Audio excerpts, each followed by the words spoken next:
Content over everything. This big, you need to earn this much money, I need to go somewhere, bribe a father-in-law. Sexual evolution is way more complex and less from a Darwinian point of view in terms of fitness advantages, in terms of his fitness than sexual. So if you're going to say, that's misinformation. Wait, hang on a second. You've just polluted the public space with nonsense. Sir, if you're going to say sexual evolution is more fit than asexual, then you need to make an argument for it. But you need the argument is that you get more variation per generation with sexual reproduction. Here's the thing. That's the advantage. So here's the handicap that you have. You can't compare sexual production to asexual. You have to show how asexual, which is so friggin' easy, leads to sexual, which is so friggin' difficult. Because the incentive is that kind of, if you have like a group of asexually reproducing species, a species that asexually reproduces, each reproduction is done by just the mutation and sometimes the lateral transmission of genes. Horizontal gene transfer. Yeah, like bacteria Which do. is also a problem for Darwinism. No, I don't think it is. It is. Okay, but let's get on to that later.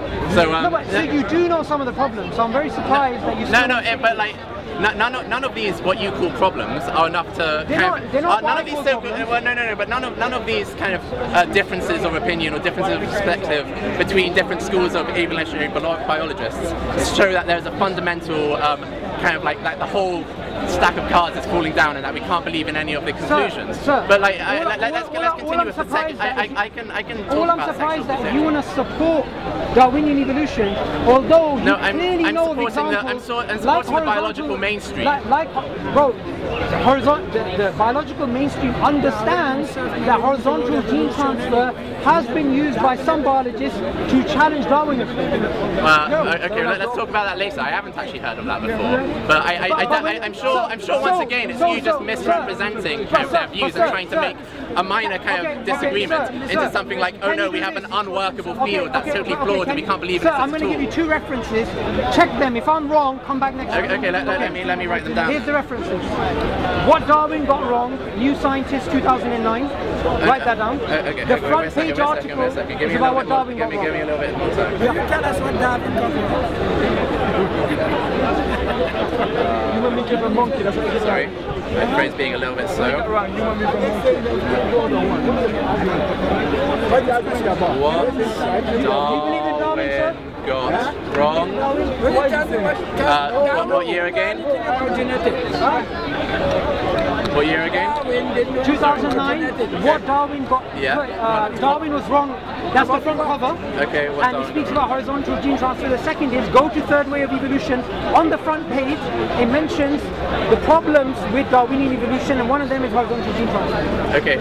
But like, shall we talk about sexual reproduction again? Because Okay. So the incentive for a species to develop kind of the alternate way of reproducing of sexual reproduction is that because you have two members of that organism involved in the reproduction, you're effectively mixing up two genomes at once, and so you get more variation each generation compared with just asexual reproduction, where you're almost just cloning yourself, and the only kind of differences are due to horizontal gene transfer or kind of random mutation. So it's more beneficial to have like more variance in each of your your offspring, because then it's like diversifying your portfolio. You're hedged against the different risks of how the environment could change. So that's the advantage why some species adopt sexual reproduction. Okay. That's now what you've done there is you've compared sexual to asexual. Yes. My question was, how does asexual lead to sexual when asexual is much more simpler? I didn't ask for today, show me one advantage or two or five of something sexual gives which asexual doesn't. What I'm saying is, sexual is so easy, asexual is so easy, that leading to asexual, which is far more complex, far more vulnerabilities in it, from a natural selection point of view makes no sense. Yeah, it does. It does, because like the first organisms which would have done sexual reproduction would have also done asexual reproduction. They would have simply had an alternative mechanism of reproducing. So how long ago did that happen? I'm not fully aware of how long ago that happened. But at that point there was a trade-off going on. Yeah. Okay. Well, yeah, you can say it's a trade-off. Now, all you've done so far is this, and this is a big problem. All you've done is summarize the book, The Blind Watchmaker. Because for you to give maybe this trade-off, you can explain all of the diversity of life like that. But the problem with that is something which is a consistent account, which is what Stephen Jay Gould pointed out about Just So Stories. An account which is consistent with natural selection is not enough to show that it actually happened. Okay, sure, but I understand, but in this park, it's just a Just So Story. Yeah, but in this park, like all I can provide you with is this kind of a post hoc explanation. But an actual biologist could do a study simulating kind of how different things could have evolved, with conservative assumptions about like a certain number of mutations per generation. So you can provide supporting evidence for different hypotheses. Yeah, but if each one of those hypotheses also has a completely valid alternative, Just So Story. And no, not necessarily. No. Some would be more supported and easier. And sir, the problem with these Just So Stories is it's conflating what's theoretically possible with what actually happened. Which is why the term Just So Story wasn't coined by religious folk. It was coined by evolutionary atheist biologists who were sick of these evolutionary scenarios which had no evidence. Yeah, but isn't that true though? At least like we didn't come up with Just So Stories. It was like Aesop fables, like that coined the term. But like obviously evolutionary biologists would have like started using it in the field of evolutionary biology. Because I agree that there's a good way of doing evolutionary biology and there's a bad way of doing evolutionary biology. Exactly, fantastic. So like in this park we aren't able to do experiments to support you. All I'm saying is this, like experiments can be done. Of course they can do. Of course they can be done. And so we can support these potential Just So Stories. Here's the point about many experiments which are done. They're still undetermined by data. No, well, that depends. Because when we go back and look at the history of life, and when we do a certain experiment, that experiment can be explained by one hypothesis, but can also be explained by another equivalent hypothesis. So do you think that you have underdetermination of data? Okay, so do you think the recent shared common ancestry of apes and chimpanzees is one of those ones which isn't what you say supported by data? No, I would say something different. I would say in terms of the biological community, human-chimp ancestry is not something for which they try and come up with an alternative. There are a few people who try and come up with human-pig ancestry, like a McCarthy guy in America, but ignore him. Let's just say there's a consensus. All I'm doing is this. And are they reaching that by are they reaching it by a logical investigation of the evidence? Yes, they are. Okay, so they're not assuming. They're not using what you called assumptions earlier. I'm talking about the human pig ancestry. They're using the same method as human chimp ancestry. But there must be less evidence for it. No, it's a homologous. But no, but there's clearly less. So it's less about the reason. Why do you think the hypothesis of humans having the closest common ancestor to pigs is less well subscribed to and less believed in by biologists? Okay. Why do you think they believe that? Before I answer that question, I'm going to point out something. Truth is not democratic. So even if the majority of biologists they prefer human chimp ancestry over human pig ancestry, it doesn't show that has no evidence. So the answer which I'm going to give is this: the simplest way of saving face is by covering up the human pig ancestry, the human pig similarity. So you think that kind of the community of biologists aren't lending credence to human pig ancestry because they're covering each other's backsides? They aren't doing it based on a sincere investigation of the facts? Not all of them. Not all of them. The people who want to push human chimp ancestry is true, literally, which is a minority of biologists. But what do you mean by true, literally? As in it's true. It's like your hat.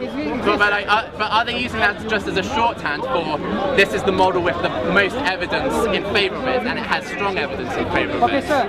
I agree with you that there is strong evidence in favour of human chimp ancestry. I agree. There's a Why don't you disagree? Why don't you agree with that? There's a misunderstanding between the public and the academic.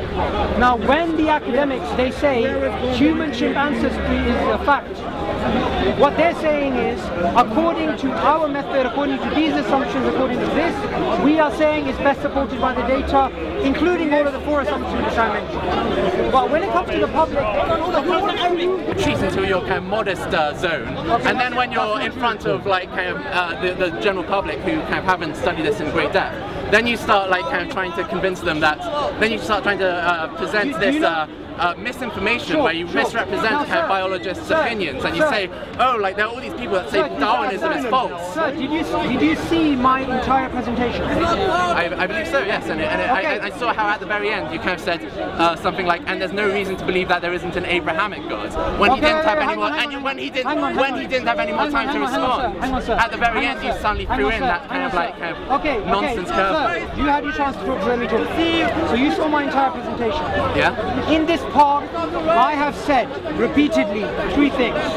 Darwinian evolution is based on a probabilistic framework. Have I not said that before? Yeah, you said that. Darwinian evolution is based on multiple assumptions. And I've also said that assumption is such a loaded term. Sir, you had your chance to talk. We're talking about that video. And I said there are disputes about its most fundamental ideas. Sorry, I didn't quite hear that. It's disputes about its most fundamental ideas.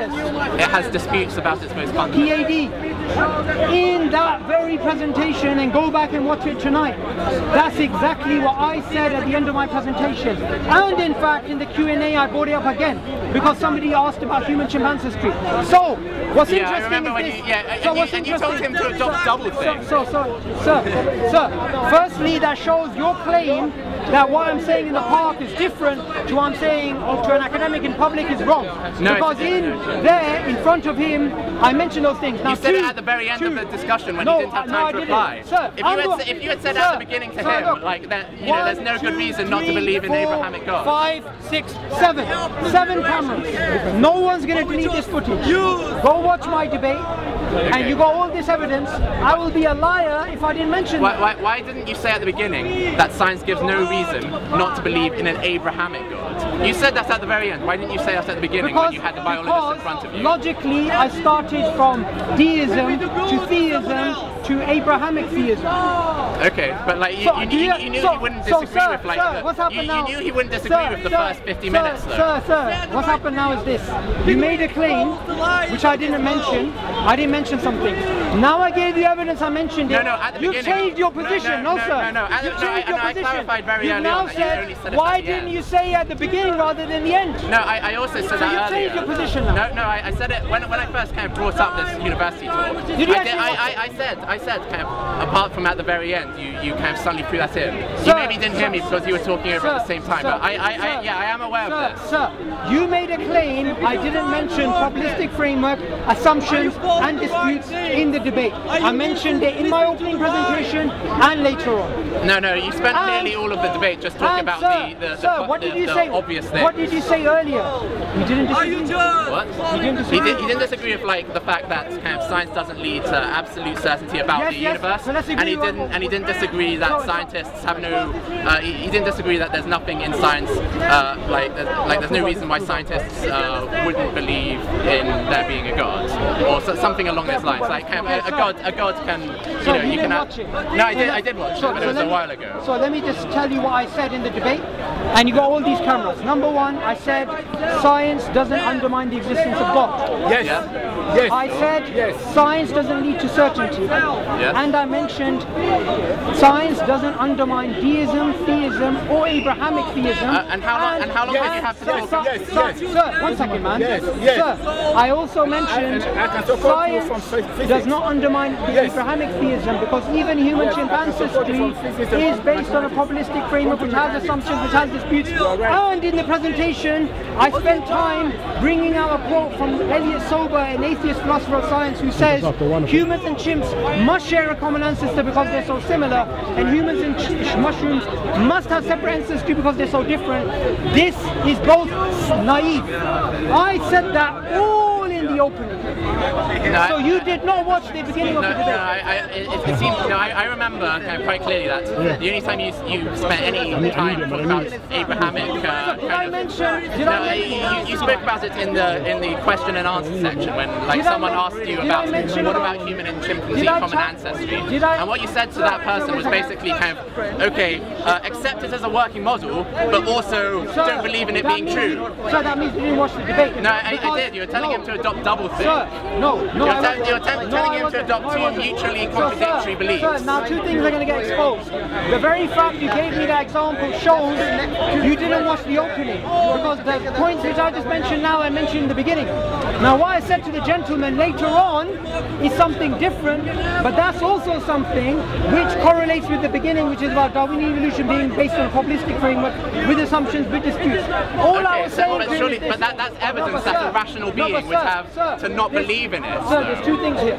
Number one, I said science is based on a probabilistic framework with assumptions, with disputes in the beginning, and the professor didn't disagree.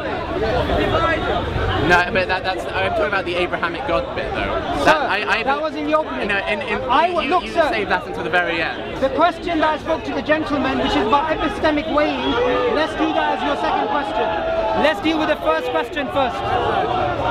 You're saying I didn't mention probabilistic framework with assumptions, with disputes. I did mention that, but here's the thing. Find me one single evolutionary biologist in the world who will disagree that Darwinian evolution is based on a probabilistic framework. Content over everything. From your belly. Man, say it straight. Man, don't listen to BBC. Man, don't listen to IT. What did Hudayfa say? Doesn't matter what Hudayfa said. Why you not asking him? I'm asking you, did you know? Do you know? No, he didn't tell him. He didn't tell him. Did he? Yes, he did. No, he didn't, because the Prophet told him not to say. Not to say. Right. What? I'll bring the hadith. I'll bring the hadith. Okay, wait a second. Why would Umar go and ask Hudayfa whether I am? What are you talking about? He has the list of munafiqeen, so he wants further clarification.